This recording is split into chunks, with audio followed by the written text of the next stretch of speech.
Assalamualaikum student. I am Salman Ahsan. Welcome to my YouTube channel Sind Board Academy. Student, इस lecture के अंदर हम लोगों ने फर्स्ट ईयर मैथमेटिक्स की न्यू बुक के चैप्टर नंबर 1 की एक्सरसाइज 1.3 के क्वेश्चन नंबर 3 को स्टार्ट करना है। Student, question number 3 paper point view से आपका बहुत ज़्यादा इंपॉर्टेंट होने वाला है, तो आपने इसको पेपर पॉइंट व्यू से अच्छे तरीके से तैयारी करनी है। ठीक है जी स्टूडेंट, तो यकीनन फर्स्ट, क्योंकि आपको पता है नई बुक है, अभी तक इससे पेपर नहीं बना और ये जो टॉपिक डाला गया है ये आपकी प्रीवियस बुक में नहीं था, लेकिन इन क्वेश्चन की नेचर इस तरीके की है कि ये तमाम चीज़ें आयोटा की कन्वर्ट क्या कर रहे होते हैं फॉलो कर रहे होते हैं, यानी कि तमाम आइडियाज़ जो हम लोग प्रीवियस पढ़ के आए वो इनके अंदर फॉलो हो रहे होते हैं। तो मोस्ट चांसेस हैं, बहुत ज़्यादा चांसेस हैं कि इन एक्सरसाइज से इन फ्यूचर आपके जो पेपर होगा उस तरह से ये रेगुलरली यहाँ से आपके पास क्वेश्चन, यानी कि 1 साल 2 साल छोड़ के क्वेश्चन यहाँ से, यानी कि इंपॉर्टेंट एक्सरसाइज है। तो उसी एक्सरसाइज में से अब जो एक क्वेश्चन है, क्वेश्चन नंबर 3, इसमें हमें क्या करना है, इसमें हमें करना है solve the following quadratic equation by completing the square completing squares where z is a complex number. अगर आपको पता हो कंप्लीटिंग स्क्वायर क्या होता है, कंप्लीटिंग स्क्वायर एक मेथड है, कौन सा मेथड है क्वाड्रेटिक इक्वेशन को सोल्व करने का। ठीक है जी, आपको ये बात मैंने पहले भी बताई है कि सोल्व द इक्वेशन का मतलब क्या होता है कि उस इक्वेशन के अंदर जो वेरिएबल है, वेरिएबल क्या होता है x। अब जैसा इसके अंदर आपको x नहीं दिया हुआ, ये in the form of z दिया है, तो इसके अंदर वेरिएबल क्या है, z है। ठीक है ना बेटा, तो आपको वो z की वैल्यू मालूम कर दी, तो इसका मतलब क्या होगा कि वो आपने उसकी इक्वेशन को सोल्व कर दिया। तो जिस तरीके से आपको यहाँ पे कहा गया है कि solve the following quadratic equation, और क्वाड्रेटिक इक्वेशन तो आपको पता है कि क्वाड्रेटिक इक्वेशन का मतलब क्या होगा कि उसके अंदर जो वेरिएबल होगा उसकी सबसे हायर पावर जो होगी वो 2 होगी, तो इसलिए इसको क्वाड्रेटिक इक्वेशन कह रहे हैं। और क्वाड्रेटिक इक्वेशन को हम कंप्लीटिंग स्क्वायर मेथड से भी सोल्व कर सकते हैं। तो कंप्लीटिंग स्क्वायर मेथड का सबसे पहले बेसिक आइडिया दूंगा, ठीक है बेटा, फिर उसके बाद इंशाल्लाह हम एक्सरसाइज का क्वेश्चन नंबर 3 जो है उसका पार्ट नंबर 1, 2 एंड 3 को इसी लेक्चर के अंदर कंप्लीट करेंगे। ठीक है, और उसके अलावा याद करिएगा इस क्वेश्चन को मैं 2 पार्ट में बनाऊंगा। तो पार्ट नंबर 1 में हम क्या करेंगे, इसका बेसिक आइडिया लेंगे, कंप्लीटिंग स्क्वायर मेथड क्या होता है, ताकि जब हम इन इक्वेशन को in the form of complex number solve कर रहे होंगे तो हमें ज़्यादा अच्छे तरीके से समझ सकें। पार्ट नंबर 1 में ये हो जाएगा, और पार्ट नंबर 2 के अंदर ये क्वेश्चन नंबर 4, 5 एंड 6 करवाऊंगा। ठीक है ना, तो आप पार्ट नंबर यानी कि आगे के क्वेश्चन देखने के लिए अगला लेक्चर देख लीजिएगा। ठीक है, यानी कि पार्ट ए होगा लेक्चर का और पार्ट 2 होगा, सिंपल। अच्छा जी, तो यहाँ पे आके आपने समझ लिया होगा कि 3 पार्ट इंशाल्लाह इस लेक्चर के अंदर हम लोग करेंगे। और सबसे पहले हम समझेंगे कंप्लीटिंग स्क्वायर मेथड क्या होता है, और सोल्व का मतलब क्या होता है कि इसके अंदर जो वेरिएबल है, यानी कि यहाँ पे z है, तो आपको z की वैल्यू बस मालूम करके देनी है बाय कंप्लीटिंग स्क्वायर मेथड के थ्रू। तो सबसे पहले कंप्लीटिंग स्क्वायर मेथड समझते हैं, एक एग्जाम्पल करेंगे आम सी। ये है बेसिकली कौन सी है, इन दी z is a complex number. तो ये यानी कि आयोटा इसके अंदर आएगा, तो वो डीलिंग क्या करनी है उसको वो इंशाल्लाह बता दूंगा जब हम सोल्यूशन स्टार्ट करेंगे। लेकिन सबसे पहले हमें समझना है कि कंप्लीटिंग स्क्वायर मेथड को क्या होता है। अगर आप एक क्वेश्चन को भी समझ लेंगे सारे क्वेश्चन आप खुद कर सकते हैं। तो मशवरा यहाँ पे यही दूंगा कि आपने एक क्वेश्चन को समझना है, आगे के खुद क्वेश्चन अटेम्प्ट करने की कोशिश करें। उसके बाद अगर कोई मसला होगा तो फिर आप वीडियो पे आके डायरेक्ट उन चीज़ों को समझ सकते हैं। तो चलिए स्टार्ट करते हैं। तो सबसे पहले हम बेसिक आइडिया लेने जा रहे हैं कि हमने क्वेश्चन नंबर 3 के अंदर क्या करना है। सबसे पहली चीज़ जो आपको पता होगी कि इसमें हमें क्वाड्रेटिक इक्वेशन के बारे में कहा गया है। तो क्वाड्रेटिक इक्वेशन का मतलब क्या होता है कि ऐसी इक्वेशन जिसमें उसके अंदर जो हायर पावर होगी वेरिएबल की वो स्क्वायर हो। तो मिसाल के तौर पर x square plus 3x plus 5 equal to 0। ठीक है, ये एक क्वाड्रेटिक इक्वेशन आपके पास आ गई, इसको बोलते हैं क्वाड्रेटिक इक्वेशन। अब बोला गया कि solve the following quadratic equation, उधर जो है वो क्वाड्रेटिक इक्वेशन को सोल्व करना है बाय कंप्लीटिंग स्क्वायर मेथड। तो हमें दूसरे नंबर पे जो चीज़ पता होनी चाहिए वो क्या है, कंप्लीटिंग। ठीक है जी, कंप्लीटिंग स्क्वायर मेथड पता होना चाहिए, यानी कि क्वाड्रेटिक इक्वेशन को कंप्लीटिंग स्क्वायर मेथड के थ्रू कैसे सोल्व करते हैं, ताकि जब हम अपने क्वेश्चंस अप्लाई करेंगे वहां पे आपको डायरेक्ट समझने में ज़्यादा आसानी होगी। ठीक है ना, पहले बेसिक आइडिया हो जाएगा, अच्छे तरीके से समझाऊंगा, फिर हम जब क्वेश्चन करेंगे तो बेहतरीन क्वेश्चन सोल्व हो जाएंगे। तो चलिए देखते हैं। तो बेटा सबसे पहले चीज़ जो हमने देखनी है वो देखनी है कि कंप्लीटिंग स्क्वायर मेथड कहाँ से आ रहा है। कंप्लीटिंग स्क्वायर, अब जरा देखिए क्या है, इसको समझने से पहले आपको सबसे पहला जो बेसिक फार्मूला याद होना चाहिए वो क्या होना चाहिए, a प्लस बी का whole square is equal to a square plus 2ab plus B square. ठीक है जी, एक ये वाला फार्मूला, और दूसरा फार्मूला क्या है, a माइनस बी का whole square is equal to a square minus 2ab and plus B square. ठीक है जी बेटा, ये फार्मूला जरूर पता होना चाहिए। क्यों? आपको बेसिकली क्वाड्रेटिक इक्वेशन दी जाएगी। क्या? क्वाड्रेटिक इक्वेशन, यानी कि आपको जो क्वेश्चन होगा, आप जरा देखना चाहेंगे ना, आपको मैं अभी दिखा देता हूँ, आप जरा देखेंगे, आपको दिखा देता हूँ एक्सरसाइज 1.3। अब 1.3 का क्वेश्चन नंबर 3 में देखेंगे सारी क्वाड्रेटिक इक्वेशन दी गई हैं, और क्वाड्रेटिक इक्वेशन जो होंगे आपको देखिएगा इस फॉर्म में मिलेंगी। ठीक है, क्या होगा, आपको जो क्वेश्चन दिया जाएगा वो इन फॉर्म में दिया जाएगा। आपने अपना दिमाग को यूज करते हुए क्या करना है, इन दो में से कोई ना कोई एक फार्मूला लग रहा होगा, वो बेसिकली होगी कुछ इस तरह की चीज, तो उसको कंप्रेस करना है इस फॉर्म में। तो आप क्या करेंगे, आपको जब एक क्वाड्रेटिक इक्वेशन दी जाएगी इस फॉर्म के अंदर होगी, तो आप उसको कंप्रेस करके क्या करेंगे, उसका सब क्या बनेंगे, स्क्वायर बनाएंगे। आप देख रहे हैं ना, a प्लस बी का होल स्क्वायर बन रहा है, तो इसको बोलते हैं कि आपको जब क्वाड्रेटिक इक्वेशन दी जाएगी उसका कंप्लीटिंग स्क्वायर करना है। तो आपने इस फार्मूले को याद करना है, उससे कंप्लीटिंग स्क्वायर बन जाएगा और आगे की बेसिक सिंप्लीफिकेशन होगी, जो बहुत ही ज्यादा आसान है समझने में। लेकिन मेन कॉन्सेप्ट आपको याद होना चाहिए कि कंप्लीटिंग स्क्वायर मेथड में हम क्या करते हैं कि आपको इस तरह की फॉर्म का क्वेश्चन दिया जाता है, उसको सबसे पहले इसके अंदर क्या करते हैं, कंप्रेस करते हैं ये वाली चीज के अंदर, और उसके बाद आप इसका सोल्यूशन करते हैं तो आपका आंसर इजीली निकल के आ जाता है। अब इसकी एक एग्जांपल में ले लेता हूं कॉमन सी, ठीक है ना बेटा, ताकि हम अच्छे तरीके से समझ सकें कि किस तरीके से क्या करते हैं, क्वेश्चन सोल्व करते हैं। तो बेटा एक्स स्क्वायर माइनस 4x, ठीक है जी, and minus 5 is equal to 0। ये देखिएगा क्या है, एक क्वाड्रेटिक इक्वेशन दी है मैंने। आप देखेंगे कि आपको मोस्टली जो क्वेश्चन है इसी फॉर्म में मिलेंगे, लेकिन आपको जो क्वेश्चन के अंदर है x की जगह क्या लिखा हुआ है, z लिख के दिया गया है, तो कोई मसले की बात नहीं है, आप बस x की जगह z डाल दिएगा, लेकिन मेथड तो वही रहेगा ना। ठीक है, तो चलें जी स्टार्ट करते हैं। तो भाई ये एक क्वेश्चन दिया गया है, मैंने कहा कि इसका मुझे क्या करके दो, कंप्लीटिंग स्क्वायर मेथड के दो, सोल्यूशन करके दो। सोल्यूशन का मतलब क्या होता है कि इधर की इसके अंदर जो x की वैल्यू वो वैल्यू मालूम करके दो। ठीक है बेटा, सिंपल। तो चलिए इसके सोल्यूशन की तरफ चलते हैं। तो भाई कंप्लीटिंग स्क्वायर मेथड के लिए आपको क्या करना है, जरा देखिएगा। आपको इसको ये वाली फॉर्म बनानी है, ये प्लस या माइनस की कोई ना कोई फॉर्म बनेगी। तो जरा देखें क्या करना पड़ेगा अपना कॉमन सेंस यूज करते हुए। सबसे पहले देखें a का स्क्वायर हो रहा है, यानी कि x का स्क्वायर माइनस 2ab और प्लस b का स्क्वायर। ठीक है ना बेटा, ये एक फार्मूले की फॉर्म होती है, A square minus 2ab plus B का स्क्वायर। तो अब आपको ये जो क्वेश्चन दिया जाएगा, ठीक है बेटा, ये जो क्वेश्चन दिया जाएगा, अब इसमें से आपने निकालना है कि ए की वैल्यू क्या है और बी की वैल्यू क्या है। तो भाई ए की वैल्यू तो डायरेक्ट ये बन रही, तो मैंने पुट कर दी।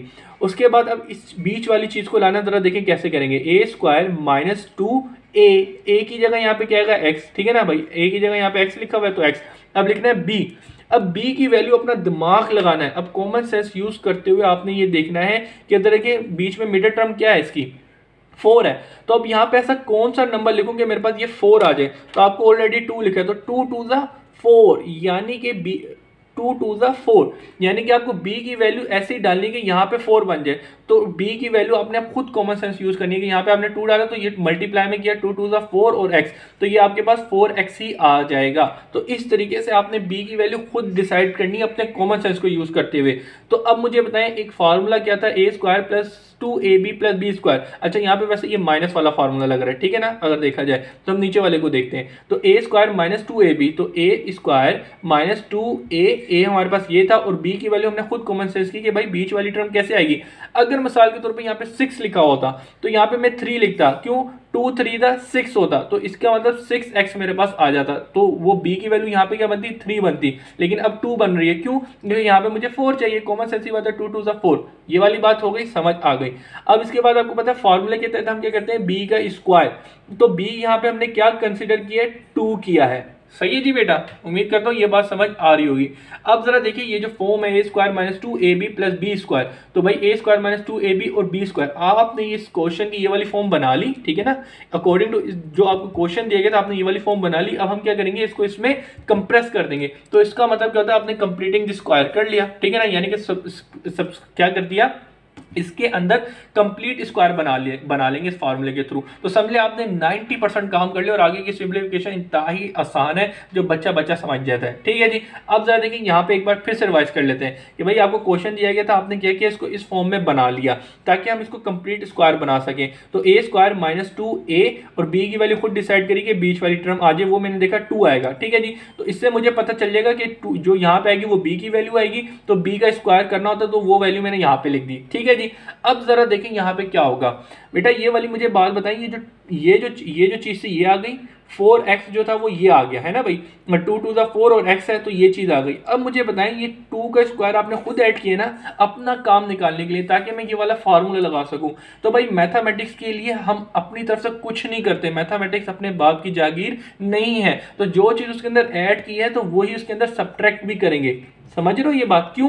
तो देखो 2 स्क्वायर किया 4 है और 2 स्क्वायर किया 4 है, ये प्लस का ये माइनस का एक दूसरे को कैंसिल कर देगा, तो इससे क्या होगा, तो 0 हो जाएगा। तो 0 किसी नंबर में भी ऐड करोगे या सब्ट्रैक्ट करो वही नंबर रह जाएगा। सही है। तो अब अच्छा खासे बच्चे क्या दिमाग में आया कि भाई ये जरा देखो, ये जो 2 स्क्वायर मैंने ऐड किया था ताकि मैं इसके ऊपर कंप्लीटिंग स्क्वायर फार्मूला लगा सकूं। ठीक है, ये वाला, ताकि कंप्लीट स्क्वायर बन जाए और कंप्लीटिंग स्क्वायर मेथड के थ्रू मैं इसका सोल्यूशन कर सकूं।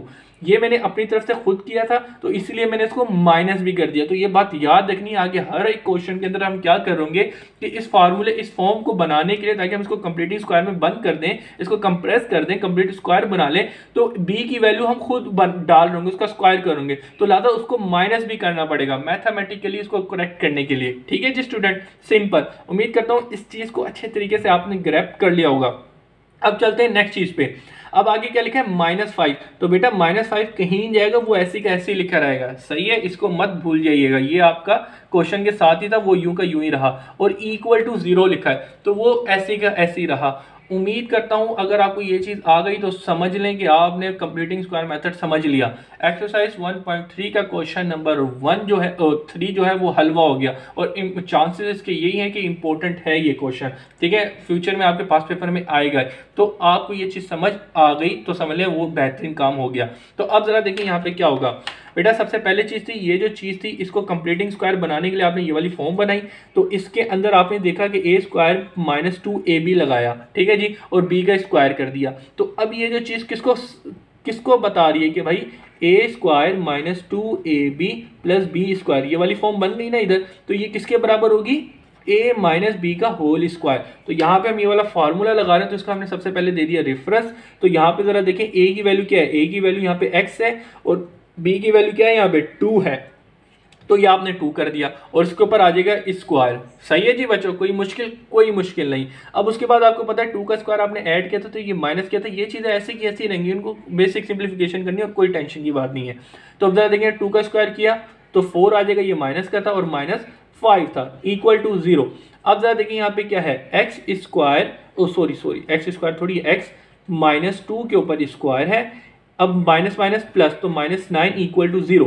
अब आगे क्या करेंगे, x -2 इक्वल टू स्क्वायर। अब ये माइनस का इज इक्वल टू के साइड पे जाके प्लस का हो जाएगा। अब हम क्या करेंगे, होल स्क्वायर रूट। तो भाई square root on both side, तो भाई स्क्वायर रूट लेते हैं, स्क्वायर स्पेस पे भी किया और स्क्वायर इस पे भी किया, स्क्वायर से स्क्वायर रूट कैंसिल हुआ तो x -2 इक्वल टू, अब स्क्वायर रूट ऑफ 9 लें तो +-9 निकल के आ जाता है। जी बिल्कुल निकल के आ जाता है। अब आपको पता है आपको क्या करना था, इस क्वाड्रेटिक इक्वेशन को सोल्व करना था। सोल्व का मतलब क्या था, सोल्व का मतलब ये था कि आपको इसके अंदर जो वेरिएबल है उसकी वैल्यू चाहिए। तो वेरिएबल इसके अंदर x है, तो आप जरा देखें x की वैल्यू निकालेंगे तो x की वैल्यू कैसे आएगी, ये माइनस के उधर जाके प्लस का हो जाएगा, एंड +-2।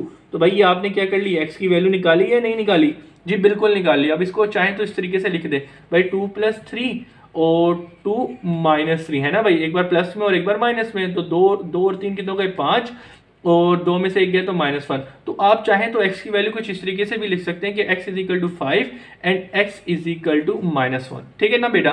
लेकिन मेन चीज जो थी, समझने की जो चीज थी, यकीनन यहाँ पे x की फॉर्म में लिया, क्वेश्चन में आपको z की फॉर्म में दिया है, लेकिन मेन जो चीज यहाँ पे समझने की थी, कंप्लीटिंग स्क्वायर मेथड क्या होता है, कि आपको ये मेन फार्मूला याद होना चाहिए। आपको हमेशा क्वाड्रेटिक फॉर्म दी जाएगी आपने उसके ऊपर ए स्क्वायर माइनस 2ab और b के स्क्वायर की फॉर्म बनानी है।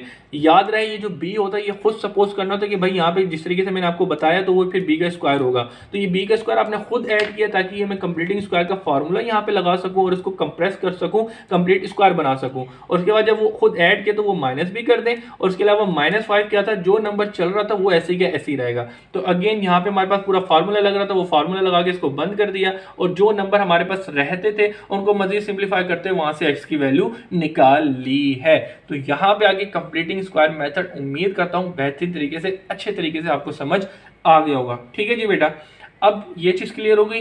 अब इसके बाद एक छोटी सी चीज है जो आपको जरूर पता होनी चाहिए, जो आपको क्वेश्चन के अंदर तंग करेगी। क्यों? क्योंकि ये जो मैंने क्वेश्चन लिया था, ये क्वेश्चन मैंने बेसिक आपकी जो बेसिक अलजेब्रिक है ना उससे लिया था। क्योंकि आपको क्वेश्चन के अंदर क्या कहा गया है, ये जो क्वेश्चन आपको दिया गया ना इसके अंदर solving the following quadratic equation by completing square method, completing square हो गया, लेकिन where z is the complex number, ये कॉम्प्लेक्स नंबर है ना, ठीक है ना, तो थोड़ा सा डिफरेंस आएगा इसके अंदर। तो उसके अंदर जो एक चीज आएगी वो हर क्वेश्चन के अंदर आएगी जो आपको तंग करेगी, तो वो चीज मैं आपको बताना चाह रहा हूँ क्या होगा। अच्छा जी, क्या होगी जरा देखें बेटा, इन फ्यूचर आप जाते जाते ना मिसाल के तौर पे z की वैल्यू आपके पास अगर निकल के आई -9, ठीक है ना, आपके पास इस तरह की वैल्यू निकल के आएगी। अब आप बोल देंगे ये आंसर होगा आपका, नहीं कभी नहीं होगा, अंडर रूट के अंदर -9 नहीं छोड़ेंगे। तो इसको सोल्व करना आना चाहिए। क्या करेंगे अब जरा देखिएगा बेटा, अगर आपके पास इस तरह की कोई चीज़ आई, आपको खुद पता है, कॉमन सेंस की बात है, आप कभी भी कैलकुलेटर उठाएं, कैलकुलेटर के अंदर उठा के -9 करें, मैथ एरर दे देगा, यानी कि इसको कैलकुलेटर नहीं कर सकता। ये बात आपको पता होनी चाहिए कि अंडर रूट के अंदर कभी भी कोई भी नेगेटिव वैल्यू आ जाए वो उसको नहीं सोल्व कर सकता। तो आप उसको आंसर कैसे दे सकते हैं ऐसा, ठीक है ना, जेड की वैल्यू आप इसको कैसे निकाल के दे सकते हैं। तो इसको सोल्व करने का तरीका आपको मैं बता रहा हूँ क्या होता है, जरा देखिएगा, क्योंकि समझ आ जाएगी, कोई इतनी मुश्किल चीज़ नहीं है, लेकिन आपको पता होना चाहिए। अच्छा जी, तो जरा देखिए यहाँ पे क्या है, अंडर रूट 9 है, अंडर रूट 9 को -1 में लिख सकता हूँ जी, बिल्कुल लिख सकता हूँ, और इसके अलावा 9 इससे क्या हो रहा है, मल्टीप्लाई हो रहा है, सही है जी। अब जरा देखिए under root -1 multiply by under root 9, आपको पता है अंडर रूट -1 इसके ऊपर भी आएगा और अंडर रूट 9 के ऊपर भी आएगा। अगर मैं इनको मल्टीप्लाई कर दूं तो अंडर रूट -1 मल्टीप्लाई बाय 9 ही हो जाएगा, और 9 -1 मल्टीप्लाई बाय 9 करूंगा तो -9 बन जाएगा। यानी कि ये जो फॉर्म है ये कर सकते हैं और इस चीज़ को हम इस तरीके से आ सकती है। तो इसका मतलब ये चीज़ मैंने बिल्कुल सही की है। अब यहाँ पे क्या होगा कि अंडर रूट -1 किसके बराबर होता है, आयोटा के बराबर होता है। तो अगेन क्या करेंगे, अंडर रूट 9 के साथ आप आयोटा मल्टीप्लाई कर दें, आप चाहे तो आगे लिखना चाहे आगे लिख दें, पीछे लिखना चाहे पीछे लिख दें, ठीक है जी। तो आपको पता है अंडर रूट 9 किसके बराबर होता है, under root 9 square root of 9 किसके बराबर होता है, +-3 निकल के आएगा और उसके साथ आयोटा लिख दिया जाएगा। तो इस तरीके से आपने z की वैल्यू निकालनी है। सही है बच्चों, बात बताने की ये है कि आपको अंडर रूट के अंदर कभी भी कोई भी वैल्यू नजर आ जाए ना तो आपने उसके साथ आंखें बंद करके क्या कर देना है, आयोटा लगा देना है। अब यहाँ पे क्योंकि आपको हर क्वेश्चन के अंदर मिलेगा, ये एक एक चीज करके नहीं दिखानी, तो अब आपको ये बात पता होनी चाहिए कि मिसाल के तौर पे आपके पास अगर ये चीज आ जाए -16, ठीक है जी, उसके अलावा आपके पास अगर ये वैल्यू निकल गया -81, ठीक है जी, इसके अलावा आपके पास एक और वैल्यू निकल के आ जाए, अगर मैं बोलूँ इसके अलावा 27 तो परफेक्ट स्क्वायर नहीं होता, मैं अगर बोलूँ -4 आपके पास निकल रही है, तो आप इसका क्या आंसर करेंगे, आप उसको एक एक स्टेप करके देंगे, नहीं बिल्कुल नहीं। आपने बताओ क्या करना है, आपको पता है अंडर रूट के अंदर माइनस है तो आप इसको अंडर रूट 16 आयोटा कर देंगे, ठीक है। माइनस आपको पता है अंडर रूट माइनस है ना, तो वो आ जाएगा और अंडर रूट पॉजिटिव के अंदर आएगा। इसी तरीके से 81 उसके ऊपर आ जाएगा और अंडर रूट माइनस खत्म करके आयोटा कर देंगे। इसी तरीके से अंडर रूट 4 आ जाएगा और माइनस खत्म करके ये कर देंगे। ये आपने डायरेक्ट करना है, ठीक है। और उसके बाद आपको पता है परफेक्ट स्क्वायर निकालेंगे 16 का, तो +-4 आ जाएगा आयोटा, +-81 का परफेक्ट स्क्वायर क्या होता है, 9 होता है, आयोटा उसके साथ ऑलरेडी है क्योंकि ये माइनस के अंदर था, माइनस को खत्म करा तो आयोटा आ गया। कैसे आया मैंने आपको बेसिक सिंप्लीफिकेशन बता दी है। इसी तरीके से परफेक्ट स्क्वायर निकालेंगे 2 का, तो +-2 और आयोटा आ गया। तो मेन चीज यहाँ पे आपको क्या है कि भाई जब भी आप z की वैल्यू निकालेंगे अंदर आपके पास कोई ना कोई चीज आएगी। साल के तौर पे 144 ले लेता हूँ, 144 नेगेटिव 144 है। अगर पॉजिटिव 144 होता तो आप सिंपल आप क्या करते कि भाई अब जरा देख लेना, अंडर रूट 144 क्या आ गया, 12 आ गया। लेकिन अंडर रूट -144 आपको पता है मैथ एरर है, नहीं सोल्व कर सकते। तो इसके लिए आपको ये डायरेक्ट चीज यानी कि ये बेसिक छोटी छोटी चीजें नहीं करके दिखानी, आपको पता होना चाहिए कि भाई अंडर रूट -144 लिखा है तो इसको मैं कुछ इस तरीके से लिख सकता हूँ, यानी कि 144 आयोटा, ठीक है, माइनस साइन खत्म हो जाएगा ये, और आपको पता है अंडर रूट 144 का स्क्वायर रूट क्या होता है, +-12 होता है, और ये आयोटा उसके साथ जो हमने अंडर रूट को उसको सोल्व किया था, यानी कि नेगेटिव साइन को खत्म किया था ताकि मैं इसका सोल्यूशन कर सकूं, तो इसीलिए ये आयोटा बाहर आ गया था, इधर आयोटा नहीं था, तो नेगेटिव साइन को खत्म किया, आयोटा बाहर लगा और आपको परफेक्ट स्क्वायर इजीली निकाल लिया। तो उम्मीद करता हूं ये जो बात होगी कॉमन सेंस की बात थी, आपको समझ आ गई होगी, ताकि जब हम सोल्यूशन करें तो वहां पे आपको मसला ना हो। कंप्लीटिंग स्क्वायर मेथड भी अच्छे तरीके से समझ आ गया होगा, एक जो छोटी सी चीज थी ये भी डिस्कस कर ली है। तो इंशाल्लाह चले जी हम अपने क्वेश्चन को स्टार्ट करते हैं स्टूडेंट। तो बाकायदा हम लोगों ने क्वेश्चन नंबर 3 का पार्ट नंबर 1 ले लिया है, तो चलिए इसके सोल्यूशन की तरफ चलते हैं। तो भाई क्वेश्चन नंबर 3 एक्सरसाइज 1.3 का solve the following quadratic equation, quadratic equation दी गई, यानी कि इधर जो ऑर्डर होगा वेरिएबल का वो स्क्वायर है, बाय कंप्लीटिंग द स्क्वायर। ठीक है जी, कंप्लीटिंग द स्क्वायर मेथड मैंने आपको बता दिया क्या है, where z is a complex number. तो चलिए जी आए स्टार्ट करते हैं। तो सबसे पहला जो पार्ट नंबर 1 हमें क्या दिया गया है, z square -4z and +5 equal to 0। ठीक है जी बेटा, ये आपको एक क्वाड्रेटिक इक्वेशन दी है इन दी ऑर्डर, क्योंकि आपको z बताया गया ये किसका कोफिशिएंट है, यानी कि इसका जो कोफिशिएंट है वो एक कॉम्प्लेक्स नंबर है। ठीक है जी बेटा z, तो यानी कि इसके अंदर आयोटा आएगा ही आएगा। तो चलें जी आए स्टार्ट करते हैं। तो भाई सोल्यूशन लिखा, सोल्यूशन लिखने के बाद हम क्या करेंगे, यहाँ पे आपको क्वेश्चन क्या दिया, z square -4z +5 equal to 0। सही है जी बेटा, आपको पता है इसको हम किस तरह करना है, कंप्लीटिंग स्क्वायर मेथड के थ्रू करें। तो यहाँ पे आप रेफरेंस दे दें कि भाई यूजिंग कंप्लीटिंग, ठीक है जी, कंप्लीटिंग स्क्वायर, ठीक है जी, यूजिंग कंप्लीटिंग स्क्वायर मेथड, ठीक है जी, स्क्वायर मेथड के थ्रू करेंगे। तो अब क्या करेंगे, कंप्लीटिंग स्क्वायर मेथड में हम क्या करते हैं कि भाई इसको बनाते हैं परफेक्ट स्क्वायर। तो परफेक्ट स्क्वायर बनाने के लिए जरा देखें यहाँ पे क्या करेंगे, सबसे पहले a स्क्वायर -2ab, ठीक है जी, एंड प्लस बी स्क्वायर, तो बी स्क्वायर, ठीक है जी, बी स्क्वायर हो गया। अब जरा देखें आप इसको, यानी सबसे पहले ये फार्मूले की फॉर्म लिख लिया करें, a square -2ab + b square. ये मैंने गलती से लिख दिया था पहले, लेकिन आप ना लिखा करें पहले आप, क्योंकि आपको कंप्लीटिंग स्क्वायर फार्मूला बनाना है तो आपको पता होना चाहिए यहाँ पे कौन सा फार्मूला लगेगा, यानी कि a + b या a - b का होल स्क्वायर का फार्मूला लग रहा होता है। तो जरा देखें इसके तहत अब इसको एडजस्ट करते हैं। तो a हमारे पास यहाँ पे क्या बनेगा, z, उसके बाद जरा देखिए यहाँ पे क्या है 2ab, तो a यहाँ पे हमने a की जगह यहाँ पे क्या है z है, और b की वैल्यू, अब मुझे बताइए b की वैल्यू ऐसे यहाँ पे क्या लिखूंगे, मेरे पास 4 आ जाए, 2, ठीक है ना, 2 की वैल्यू यहाँ पे 2 × 4z, तो इसका मतलब ये बीच वाली वैल्यू आ जाएगी, तो b की वैल्यू क्या बनेगी 2। अब आपको क्या परफेक्ट स्क्वायर बनाने के लिए यहाँ पे क्या होगा, b का स्क्वायर लगेगा, ठीक है, तो 2 b की वैल्यू यहाँ पे क्या ली है हमने, 2 ली है। सही है जी बेटा, अब आपको पता है ये 2 का स्क्वायर आपने अपनी मर्जी से ऐड किया है, तो इसको सब्ट्रैक्ट भी आपने करना है ताकि मैथमेटिकली हमारा क्वेश्चन करेक्ट रहे।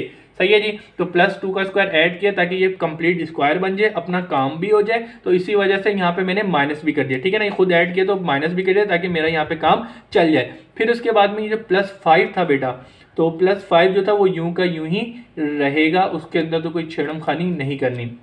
अब चलते हैं नेक्स्ट लेवल पे। अब नेक्स्ट लेवल पे चलने के लिए यहाँ पे सबसे पहले हम देंगे रेफरेंस। तो रेफरेंस कौन सा देंगे कि भाई ज़रा देखें a square -2ab + b square की अगर ये फॉर्म बन रही हो तो ये किसके बराबर होगा, a - b, ठीक है जी बेटा, a - b का होल स्क्वायर, ज़रा देख लेते हैं a - b का होल स्क्वायर। तो ज़रा यहाँ पे देखें आप लोग, यहाँ पे ज़रा देखें a स्क्वायर, ए है ना भाई, a स्क्वायर -2ab और +b का स्क्वायर, ऐसा ही है, बिल्कुल ऐसा ही है। तो अब यहाँ पे क्या करेंगे, ये जो चीज़ है वो ये लिखी हुई है तो इसको कंप्रेस कर देंगे इस फॉर्म में। तो ज़रा देखें क्या बनेगी, तो a यानी कि a स्क्वायर -2ab + b का स्क्वायर, तो ये है, तो इक्वल टू -ab, तो a की वैल्यू यहाँ पे z है, -b, b की वैल्यू यहाँ पे क्या है 2 है, और इसके ऊपर आ जाएगा होल स्क्वायर। तो इस चीज़ को आपने कंप्लीट स्क्वायर बना दिया, तो इसी का नाम होता है कंप्लीटिंग स्क्वायर मेथड। तो यकीनन आपको इक्वेशन को क्या करना है, सोल्व करना है। तो सोल्व का मतलब क्या होता है, इसके अंदर जो वेरिएबल है z जो है उसको वैल्यू निकालें, तो वो वैल्यू आप मालूम कर रहे हैं थ्रू कंप्लीटिंग स्क्वायर। तो कंप्लीटिंग स्क्वायर का मतलब क्या होता है, आपने इसको कंप्लीट, इसको ये जो फॉर्म दी थी इसको कंप्लीट स्क्वायर बना लिया, सिंपल। अब चलते हैं आगे। अब जरा देखें ये जो चीज़ खत्म हो गई, 2 का स्क्वायर किया 4 और +5 इक्वल टू 0। सही है जी स्टूडेंट। अब जरा देखें z - 2 का होल स्क्वायर -4 + 5 कितना हो गया, प्लस का 1 इक्वल टू 0, ऐसा ही है बेटा। अब चलते हैं आगे। अब बच्चों यहाँ पे ज़रा देखें z - 2 का होल स्क्वायर इक्वल टू -1, ये प्लस का था इधर जाके माइनस का हो गया। अब हम यहाँ पे क्या करेंगे, square root on both side, क्यों? क्योंकि आपको पता है यहाँ से आपको z की वैल्यू चाहिए ना, मेन तो आपको इक्वेशन को सोल्व करना है। सोल्व का मतलब ये है कि इसके अंदर जो वेरिएबल है z जो है उसकी वैल्यू मालूम करें। तो z की वैल्यू मालूम करने के लिए अब जरा देखिए परफेक्ट स्क्वायर करते हैं, या सॉरी स्क्वायर रूट लेते हैं। तो z -2 का होल स्क्वायर इक्वल टू √-1। ठीक है जी बेटा, तो स्क्वायर से स्क्वायर रूट कैंसिल हुआ तो z -2 निकल के आया इक्वल टू √-1। तो अब यहाँ पे अब आ जाए, मैंने आपको जो बात बताई थी कि √-1 किसके बराबर होता है? आयोटा के। √-1 किसके बराबर होता है? आयोटा के। √-1 किसके बराबर होता है? आयोटा के। तो भाई सिंपल आपने √-1 की जगह आयोटा लिख दिया। अब क्या करना है? अच्छा, इसके आगे साथ आएगा प्लस माइनस, क्योंकि स्क्वायर रूट लिया ना तो हमें नहीं पता ये प्लस का होगा या माइनस का होगा। ठीक है ना बेटा, तो स्क्वायर रूट के लिए हम क्या करते हैं? प्लस माइनस साइन लगाते हैं। तो ये प्लस माइनस यहाँ पे भी आएगा, तो प्लस माइनस आयोटा बनेगा। तो अब आपको किसकी वैल्यू चाहिए? z की। तो भाई z के साथ माइनस का 2 है, उधर जाके प्लस का 2 हो जाएगा एंड प्लस -2 आयोटा। तो भाई ये आपका आंसर, सिंपल, आपको मुबारक हो, this is your final answer. कितना आसान है, बस एक बार ये चीज़ पता हो, हलवा है। तो भाई क्वेश्चन में क्या कहा गया था कि भाई ये एक कॉम्प्लेक्स नंबर है z, इसको आप क्या करें? कंप्लीटिंग स्क्वायर की तरह, कंप्लीटिंग स्क्वायर मेथड को फॉलो करते हुए इसका सोल्यूशन करें। तो सोल्यूशन का मतलब क्या होता है? इसके अंदर जो z है उसकी वैल्यू मालूम करें। तो आपने कंप्लीटिंग स्क्वायर मेथड को फॉलो करते हुए z की वैल्यू निकाल ली, और आप देखेंगे इसके अंदर रियल नंबर और इमेजिनरी नंबर दोनों हैं। तो इसका मतलब क्या है? ये एक कॉम्प्लेक्स नंबर है। तो भाई कॉम्प्लेक्स नंबर है, ये भी बात प्रूव हो गई, और z की जो वैल्यू यानी कि इक्वेशन का सोल्यूशन करना था वो भी हम लोगों ने कर लिया है। तो यहाँ पे आगे क्वेश्चन नंबर 1 का पार्ट नंबर 1 होता है कंप्लीट। अब चलते हैं नेक्स्ट पार्ट की तरफ। तो यहाँ पे हमने एक अनदर क्वेश्चन ले लिया है, क्वेश्चन नंबर 3 का पार्ट नंबर 2। तो चले जी, यहाँ पे आपको एक क्वाड्रेटिक इक्वेशन दी गई है, कंप्लीटिंग स्क्वायर मेथड के थ्रू इस क्वाड्रेटिक बेसिकली कॉम्प्लेक्स इक्वेशन का सोल्यूशन करना है, यानी कि z की वैल्यू मालूम करनी है। तो चले जी आए कंप्लीटिंग स्क्वायर मेथड को फॉलो करते हुए इसको मालूम करते हैं। तो भाई क्वेश्चन क्या दिया है? z² + 12z + 52 = 0। सही है जी बेटा। अब यहाँ पे हम क्या करेंगे बेटा? यहाँ पे हम करेंगे यूजिंग कंप्लीटिंग स्क्वायर मेथड। तो सबसे पहले रेफरेंस दे देंगे यूजिंग कंप्लीटिंग, ठीक है जी बेटा, कंप्लीटिंग स्क्वायर, ठीक है जी, square method, completing the square method को फॉलो करने जा रहे हैं। तो कंप्लीटिंग स्क्वायर मेथड में क्या होता है? a + b a + b का whole square is equal to a² - 2ab का फार्मूला लग रहा होता है, प्लस का या माइनस का। तो यहाँ पे तो प्लस का लग रहा है। तो भाई सिंपल सी बात है, a² + 2ab, ठीक है जी, एंड प्लस b²। सही है बेटा। सबसे पहले आपका काम होना चाहिए ये फॉर्म बना ली। अब यहाँ पे a की वैल्यू क्या है? z, ठीक है जी बेटा। तो इसके बाद में चलते हैं a की वैल्यू, क्योंकि 2a की वैल्यू की जगह हमने a की जगह z लिखे, तो यहाँ पे आ गया z। अब यहाँ पे लिखना है b। अब b की वैल्यू लिखने के लिए आपको कॉमन सेंस यूज करनी है। यहाँ पे आपको बीच में क्या टर्म दी है? 12। तो ऐसा क्या नंबर 2 से मल्टीप्लाई करूँ 12 आ जाए? तो 6 लिख दूँ, 6 × 2 = 12। सही ना बेटा, सिंपल।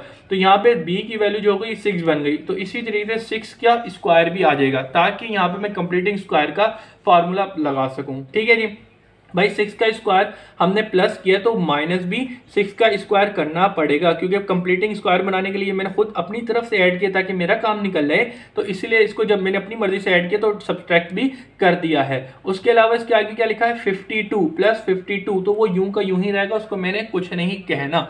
अब चलते हैं आगे। तो अगेन यहाँ पे अब जरा देखिएगा इस पार्ट पे अब जरा देखें, a² + 2ab + b²। तो यहाँ पे आप रेफरेंस दे दें कि भाई a² + 2ab + b² बन चुका है। तो ये किसके बराबर होगा? a + b का होल स्क्वायर। सही है जी बेटा। तो भाई इस चीज़ को हम इसमें क्या कर देंगे? कंप्रेस कर देंगे और ये बन जाएगा कंप्लीट स्क्वायर। तो इसी का नाम होता है कंप्लीटिंग स्क्वायर मेथड। तो चलें जी बच्चों, तो भाई ज़रा देखें यहाँ पे क्या लिखा है? z प्लस, क्योंकि a + b लिखना है, तो a ये रहा और b मेरे पास यहाँ पे 6 है, उसका कर दिया स्क्वायर। इक्वल नहीं है, इसके बाद ये तो हो गया कंप्लीटिंग स्क्वायर के अंदर बंद। आगे क्या लिखा है? -36। 6 का स्क्वायर करेंगे तो क्या आता है? 36 और प्लस 52 = 0। सही है जी बच्चा। अब जरा देखें z + 6 का होल स्क्वायर। अब यहाँ पे जरा देखो क्या होगा? -36, ठीक है जी बेटा, और प्लस करना है 52 में, तो ये बन गया 16, और प्लस का माइनस का, प्लस का बेटा, प्लस का।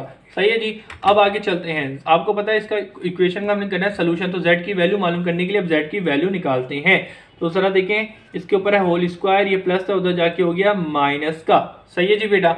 अब आपको पता है क्या करेंगे? Whole square root on both side, ठीक है जी बेटा, दोनों साइड पे स्क्वायर रूट लेंगे। तो स्क्वायर रूट ले लेते हैं, स्क्वायर रूट साइड पे भी ले लिया और स्क्वायर रूट इस साइड पे ले लिया। स्क्वायर से स्क्वायर रूट कैंसिल आउट हुआ, 16 प्लस जेड प्लस 6 आ गया। अब यहाँ पे देखें ये क्या हो गया, आपको पता है, अगेन आपको ये वाली बात पता है, स्क्वायर रूट के अंदर -16 आ गया है। तो -16 का स्क्वायर रूट मतलब कि नहीं निकलता, नेगेटिव वैल्यू। तो इस नेगेटिव वैल्यू को खत्म करने के लिए मैंने आपको क्या बताया था, √16 आयोटा, ठीक है ना। अब माइनस साइन खत्म कर देंगे और इसके साथ आयोटा लगा देंगे। डायरेक्ट आपने कर देना, इसका सोल्यूशन करके नहीं दिखाने की कोई ज़रूरत है। अब इसके बाद ज़रा देखें, तो आप ज़रा देखें z, ठीक है जी, +6 इक्वल टू, ज़रा देखें 6 स्क्वायर रूट ऑफ 16 निकालें तो ये +-4 आ जाएगा और इसके साथ आयोटा मल्टीप्लाई वो आयोटा रह जाएगा। तो बेटा ये प्लस क्या उधर जाके माइनस का हो जाएगा। तो भाई -6 +-4 आयोटा। तो भाई this is your final answer. तो भाई आपको क्वेश्चन का करना था सोल्यूशन इस इक्वेशन का। तो क्वाड्रेटिक फार्मूला, ये एक बेसिकली क्वाड्रेटिक इक्वेशन थी, कंप्लीटिंग स्क्वायर फार्मूला मेथड को फॉलो करना था। वो फॉलो करते हुए आपने इस इक्वेशन को सोल्व कर दिया। क्योंकि z एक कॉम्प्लेक्स नंबर था तो आपका आंसर भी एक कॉम्प्लेक्स नंबर ही आएगा, यानी कि इसके अंदर एक रियल नंबर और एक इमेजिन नंबर होगा। तो आपका फाइनल आंसर आपको मुबारक हो। यहाँ पे आके क्वेश्चन नंबर 2 होता है कंप्लीट। अब चलते हैं थर्ड पार्ट की तरफ। यहाँ पे हम लोगों ने क्वेश्चन नंबर 3 का पार्ट नंबर 3 ले लिया है, जो कि दिया है ये। चले जाए इसका सोल्यूशन स्टार्ट करते हैं। तो कंप्लीटिंग स्क्वायर मेथड के थ्रू इस क्या करना है, इस इक्वेशन का सोल्यूशन करना है। तो चले जाए स्टार्ट करते हैं। तो भाई 34z² -6z = -1 लिखा हुआ है, ठीक है जी बेटा। तो अक्सर बच्चे इनको देख के शायद कंफ्यूज हो रहे होंगे और अक्सर बच्चे तो इसका सोल्यूशन ज़रूर देखना आए होंगे, क्योंकि ये थोड़ा सा बच्चों को ट्रिकी लग रहा होगा। कोई इतनी मुश्किल चीज़ नहीं है आसान, ठीक है। मुश्किल हो रही होगी इसके सोल्यूशन में, तो आपको सोल्यूशन बता देता हूँ क्या होगा। ज़रा देखें बेटा, सबसे पहली चीज़ यहाँ पे ये होगी कि आपको पता है इसका क्या करना है, थ्रू कंप्लीटिंग स्क्वायर मेथड करना है। तो कंप्लीटिंग स्क्वायर फार्मूले के अंदर ये होना चाहिए कि z के साथ कंप्लीट स्क्वायर होना चाहिए, ठीक है ना। मिसाल के तौर पे 34 के बजाय अगर 36 लिखा होता तो मैं इसका कंप्लीटिंग स्क्वायर बना सकता था, यानी कि 6z करता तो उसके ऊपर होल स्क्वायर बना सकता था। तो वो a की वैल्यू मेरे पास क्या बनती, 6z बनती। लेकिन ये क्या बन रहा है, 34 बन रहा है, ठीक है ना बेटा। तो इसका मतलब ये है कि कंप्लीटिंग स्क्वायर नहीं है। तो इसको मैं ख़त्म कैसे करूँगा, तो इसको ख़त्म करने के लिए मैं करूँगा डिवाइड 34 होल इक्वेशन। पूरी इक्वेशन से 34 को डिवाइड कर दूंगा। क्यों कि भाई क्योंकि ये एक परफेक्ट स्क्वायर नहीं है, ठीक है। अगर परफेक्ट स्क्वायर होता तो मैं इसको नहीं करता, लेकिन ये परफेक्ट स्क्वायर नहीं है। तो 34 को इससे डिवाइड करूंगा, ये कैंसिल होकर 1 आ जाएगा, सिंपल काम हो जाएगा। इसी तरीके से 34 इससे भी डिवाइड करूंगा, 34 इससे भी डिवाइड करूंगा। तो इस तरीके से यहाँ पे 1 बन जाएगा और इसका मैं ईजिली आगे फिर स्क्वायर बना सकूंगा। उस तरीके से सोल्यूशन होगा इसका, ठीक है। और बाकी काम वही करना है जो हम प्रीवियस तरीके से करते आए हैं। तो भाई क्या लिखा है, 34 डिवाइड करना है। तो भाई 34 डिवाइड करना है इस पहले से, ठीक है जी। फिर 34 मैंने डिवाइड कर दिया 6 से और इक्वल टू -1/34 यहाँ से भी डिवाइड होगा, क्योंकि पूरी इक्वेशन से डिवाइड करना है। तो सबसे पहले ज़रा देखें 34 से 34 कैंसिल आउट हुआ तो यहाँ पे आपके पास z² रह जाएगा। फिर उसके अलावा 6 डिवाइडेड बाई 34 किया तो यहाँ पे आपके पास क्या आ जाएगा, 3/17, ठीक है जी बेटा, आ जाएगा। उसके अलावा इक्वल टू -1/37 जो लिखा है उसको 34, ठीक है। जो 34 लिखा है वो u का यूं ही रहने दें, सही है जी बेटा। अब जरा देखें, अब आ जाए सोल्यूशन की तरफ। अब आप यहाँ पे क्या करेंगे, कंप्लीटिंग स्क्वायर मेथड फॉलो करेंगे। तो यहाँ पे हम लिख देते हैं कि भाई इसका सोल्यूशन जो करेंगे उसके लिए हम क्या करेंगे, यूजिंग कंप्लीटिंग स्क्वायर, ठीक है जी बेटा, कंप्लीटिंग स्क्वायर मेथड। तो कंप्लीटिंग स्क्वायर मेथड के थ्रू इसका सोल्यूशन करेंगे। तो कंप्लीटिंग स्क्वायर मेथड के थ्रू करने के लिए इसका सबसे पहले आपको ये बात पता होगी कि a² बीच में माइनस है तो -2ab, ठीक है जी बेटा, और उसके बाद प्लस b का स्क्वायर, ठीक है जी बेटा। सबसे पहले ये वाला फार्मूला लगता है। तो इसमें a मेरे पास z है, फिर 2a की जगह हमने z लिखा तो z, अब b बनाना है मुझे यहाँ पे। अब जरा देखो क्या है, यहाँ पे टेक्निकल चीज़ होगी, आपकी इतनी कॉमन सेंस कितनी अच्छी है। तो अब जरा देखें यहाँ पे मुझे क्या चाहिए। अब देखें बीच वाली तरफ में क्या लिखा हुआ है बेटा, बीच की तरफ में लिखा है 3/7। तो बेटा यहाँ पे मुझे 3/7 चाहिए, कैसे लाऊंगा। अब जरा देखो 3/7, ठीक है जी बेटा, और मल्टीप्लाई बाय 2 कर दिया। ये मैं पूरी b की वैल्यू डालूंगा। अब इसी तरह आपको पता है यहाँ पे ए स्क्वायर माइनस 2ab और b की वैल्यू यहाँ पे भी आएगी, तो 3/17 एंड मल्टीप्लाई बाय 2। तो भाई b की वैल्यू मैंने यहाँ पे 3/17 मल्टीप्लाई बाय 2 क्यों डाली, अब जरा ये देखने की बात है बेटा। यहाँ पे मिडिल टर्म आपको चाहिए 3/17, तो भाई ये 3/17 है और ये 2 इससे मल्टीप्लाई करूंगा, यानी कि मल्टीप्लाई होगा तो ये वाला 2 और ये वाला 2 एक दूसरे को कैंसिल आउट कर देगा, तो 3/7 और z बचेगा। तो इसका मतलब ये मेरे पास डायरेक्ट आ जाएगा। तो अपनी कॉमन सेंस यूज करते हुए z2 की b की वैल्यू डिसाइड करनी थी, तो b की वैल्यू ये आएगी। तो इसी तरीके से उसका हम स्क्वायर भी ऐड कर देंगे। क्यों? क्योंकि आपको पता है ये एक तरीके से completing square method, completing square का जो फार्मूला a प्लस बी का होल स्क्वायर, उसका फार्मूला लग रहा होगा। तो अब यहाँ पे जरा देखें क्या होगा बेटा, ये चीज जो आपने खुद ऐड की है कंप्लीट स्क्वायर बनाने के लिए, अब इसको माइनस भी करेंगे, यानी कि 3/17 इंटू 2 है ना बेटा, ये हमने खुद ऐड किया तो यही सब्ट्रैक्ट करेंगे इसका स्क्वायर। उसके बाद इक्वल टू का साइन है, ठीक है जी, इक्वल टू के बाद -1/34 लिखा है, तो वो यूं का यूं ही रहा। अब जरा देखें यहाँ पे क्या होगा बेटा, यहाँ पे a square minus 2ab plus B square equal to a minus b का होल स्क्वायर बन जाएगा, ठीक है ना। अब ये चीज देखें यहाँ पे बनी है a square minus 2ab and b का स्क्वायर, ठीक है जी बेटा। तो अब ये पूरी साइन किसको प्रेजेंट कर रही है, इस साइड को कर रही है, तो इसको मैं इसमें कंप्रेस कर दूंगा, यानी कि बंद कर दूंगा। तो इससे क्या होगा, ये मेरा कंप्लीट स्क्वायर बन जाएगा। तो a मेरे पास ये रहा और b मेरे पास यहाँ पे क्या है, बीच में माइनस है तो माइनस, और b मेरे पास यहाँ पे क्या है 3/7 इंटू क्या लिखा हुआ है 17 इंटू 2 है, ठीक है जी, और इसके ऊपर होल आ जाएगा स्क्वायर, ठीक है ना, अकॉर्डिंग टू फार्मूला। ये चीज इसमें बंद कर दी और इसके बाद इसके अंदर क्या है, ये चीज तो इधर आ गई, इसके साथ माइनस लिखा हुआ है, -3/70 इंटू 2 का होल स्क्वायर इक्वल टू -1/34। सही है जी बेटा, सिंपल। अब जरा देखिए हम यहाँ पे क्या करेंगे, z माइनस 3/34 हो जाएगा। आपको पता है z क्या लिखा है 17 इंटू 2, 17 इंटू 2 34 होता है, इसका हमने कर दिया स्क्वायर इक्वल किया, ठीक है जी बेटा। अब जरा देखिए इधर यहाँ पे क्या करेंगे, तो चलें पहले इसको भी ये माइनस लिखा हुआ है बच्चों, मेरे से छोटी मिस्टेक होगी, इसको ना सही कर लेना भाई। ये माइनस है 3 है और इसके नीचे भी 34 आएगा, ठीक है, 70 मल्टीप्लाई बाय 2 तो 34 होता है, उसके ऊपर स्क्वायर है इक्वल टू -1/34, जो नीचे यहाँ पे लिखा था वो यूं का यूं ही रहा। अब जरा देखें z माइनस 3/34 का होल स्क्वायर 2, अब -3 का स्क्वायर किया 9 आ जाएगा, ठीक है ना बेटा, ये स्क्वायर 3 पे आएगा और ये स्क्वायर 34 के ऊपर आएगा, तो 34 का स्क्वायर क्या होता है 1156, ठीक है जी बेटा, इसका स्क्वायर कर दिया इक्वल टू -1/34 लिखा है। बेटा आपको पता है यहाँ से z की वैल्यू चाहिए, तो ये माइनस का उस इक्वल टू के उस साइड पे जाके प्लस का हो जाएगा, तो 34 माइनस का था, ये उधर जाके प्लस का हो जाएगा, क्या 119, ठीक है जी। और इस साइड पे आपके पास क्या रहेगा z माइनस 3/34 का होल स्क्वायर। तो बेटा एक चीज यहाँ पे बताने की ये है कि आप जरा देखेंगे यहाँ पे क्या होगा, z माइनस 3/34 का होल स्क्वायर, सही है जी, इक्वल टू जरा देखें यहाँ पे -1/34, इसके बाद प्लस 9/1156, ठीक है। ये जो पूरी वैल्यू थी इसका लेना था एलसीएम, तो अगेन यही मशवरा दूंगा, कैलकुलेटर है जिंदाबाद, डायरेक्ट इधर पूरी वैल्यू डालें और इसका आंसर लें। तो यहाँ पे जरा देखिए -25/1156 आ जाएगा, सही है जी बेटा। अब यहाँ से किसकी वैल्यू चाहिए आपको चाहिए z की वैल्यू, तो इसके लिए हम यहाँ पे क्या करेंगे, square root on both side, दोनों साइड पे स्क्वायर रूट लेंगे ताकि ये स्क्वायर खत्म हो जाए और यहाँ से हम z की वैल्यू निकाल लें।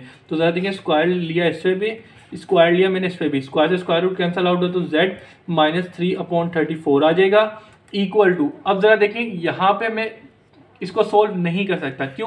क्योंकि आपको पता है अंदर नेगेटिव साइन है, तो आपको पता है स्क्वायर रूट के अंदर कभी भी नेगेटिव साइन हो तो उसको खत्म करने के लिए हम क्या करते हैं, सिर्फ आयोटा लगा देते हैं। तो भाई ये जो चीज़ इसको इस तरह लिख दिया, नेगेटिव साइन खत्म हो गया और आयोटा खत्म मल्टीप्लाई कर दिया। अब जरा देखें 25 अपॉन नीचे क्या लिखा है 1156, ठीक है ना, इसका स्क्वायर रूट लेना। तो जरा देखें आपके पास क्या है 5/34, ठीक है जी बेटा। तो z minus 3/34 equal to 5 upon क्या आया 34 आयोटा, सही है जी बेटा। ये माइनस का इज इक्वल टू साइड पे जाके हो जाएगा प्लस का, तो भाई 5/34 आयोटा, ये माइनस है इज इक्वल टू साइड पे जाके क्या हो गया प्लस का। अच्छा जी, एक और मिस्टेक मैंने कर दी। क्या मिस्टेक कर दी भाई? जब स्क्वायर रूट लिया तो इसके साथ प्लस माइनस आएगा, ठीक है, तो वो प्लस माइनस लगाना है। तो भाई ये प्लस माइनस यूज के साथ लगा रहेगा। अब ये माइनस का इज इक्वल टू साइड पे जाके क्या हो जाएगा? प्लस का हो जाएगा, ठीक है ना। चलो इसको इसको इस तरह रहने दें, इसको इस साइड, इसको आगे करते हैं, ठीक है। तो ज़रा देखें क्या है बेटा, z की वैल्यू चाहिए ना, ठीक है। तो z की वैल्यू चाहिए, ये क्या कह सकते हैं, ये हमारे पास ऑलरेडी लिखा है प्लस माइनस 5/34 आयोटा। ये माइनस का इज इक्वल टू साइड पे जाके क्या हो जाएगा? प्लस का हो जाएगा, तो 3/34, ठीक है बेटा। तो इक्वल किया, इक्वल के बाद जरा देखेंगे यहाँ पे क्या हुआ, 34, नीचे डोमिनेटर में 34 था, 3 प्लस माइनस 5 आयोटा। तो भाई आपके पास जो z की वैल्यू निकल रही है उसको हम कुछ इस तरीके से यहाँ पे प्रेजेंट कर देता हूँ। यानी कि आपकी जो फाइनल z की वैल्यू निकली है वो क्या निकली है?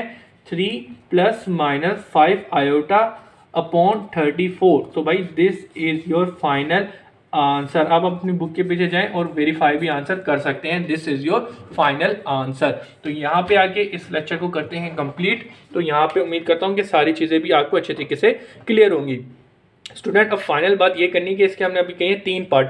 अब जो आगे के 3 पार्ट्स हैं वो इंशाल्लाह हम नेक्स्ट वीडियो के अंदर या नेक्स्ट लेक्चर जो होगा इसका पार्ट 2 जो होगा उसमें कंप्लीट करवाऊंगा। लेकिन यहाँ पे अगेन एक रिक्वेस्ट ही करूँगा कि बेटा यहाँ पे मेरे पास एक पूरा दिन का शेड्यूल होता है, अच्छा खासा बिजी होता हूँ, स्पेशली रात के वक्त आपके लिए यहाँ पे मैं टाइम निकालता हूँ। तो काइंडली सपोर्ट मी कि आप ये कर सकते हैं कि अपने एजुकेशन, आपकी जो यूट्यूब, आपका जो कहते हैं व्हाट्सएप जो ग्रुप होगा उसमें काइंडली जो यूट्यूब चैनल है इसका लिंक ज़रूर शेयर करें, क्योंकि इसके ऊपर मैं first year and second year की जो न्यू बुक्स होंगी उनका सोल्यूशन इंशाल्लाह करवाऊंगा। तो यहाँ पे इस वीडियो को करते हैं एंड। अपना बहुत सा ख्याल रखिएगा, मुझे अपनी दुआओं में याद रखिएगा और ग्रुप में शेयर करना मत भूलिएगा, कॉलेज के या कोचिंग के जो भी आपको अच्छा लगे। तो यहाँ पे करते हैं इस वीडियो को एंड। अल्लाह हाफिज़।